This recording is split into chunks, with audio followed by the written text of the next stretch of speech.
عزیز الله فضلی د کرکټ بورډ نه بهر په کرکټ بورډ باندې غوسه دی دا چې ولې او څنګه ویډیو را سره تر پایه وګورئ په خپله به پوه شئ.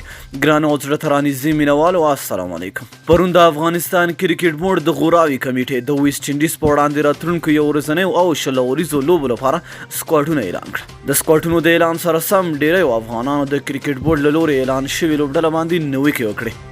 د دوی په نظر کرکټ بورډ هماغه پخواني لوبغاړي یا هم په دواړو سکواډونو کې خپلوي او انډیوالیو ته لومړیتوب ورکړل شوی په داسې حال کې چې د شپږیزې غوره توپ اچوونکي او غوره توپ وهونکي نه دي اخیستل شوي او نه هم د منیر کاکړ انتظار پای ته ورسېدی.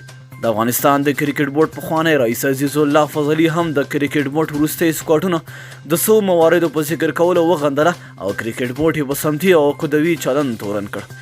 عزیز الله فضلي پر خپل رسمي فیسبوک پاڼې لیکلي: ګرانو هیوادوالو، د افغانستان کرکټ بورډ غوراوي کمیټې له لوري چې د ویسټ انډیز پر وړاندې د افغانستان لوبډلې سکواډ د شل اوریزو او یو ورځنیو سیالیو لپاره اعلان شوه د ځینو مستحقو لوبغاړو حق خوړل شوی.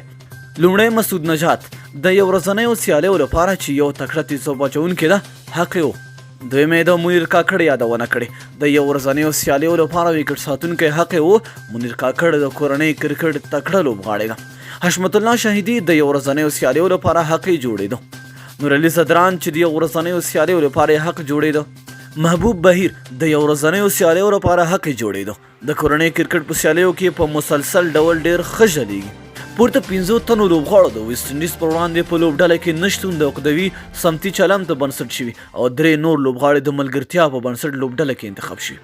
په هر حال د افغانستان ملي ټیم د بریا په هیله د عدالت لمر پراختو ده. اوس پوښتنه دا ده چې د افغانستان د کرکټ بورډ اوسنی رئیس فرحان یوسفزي او د غوراوي کمیټې مسؤل انډي مولز د خپلو دندو په پیل کې پر شفافیت او وړتیا ټینګار کړی و، خو اوس داسې ښکاري چې په ډېر لږ وخت کې خلک ترې ناراضه دي. نو دوستانو، تاسو د عزیز الله فضلي دې خبرو ته او د فرحان یوسفزي او انډي مولز دغه پریکړې ته په کوم نظر ګورئ؟ لاندې په کمنټ کې را سره خپل نظر شریک کړئ. تر بیا ښې چارې.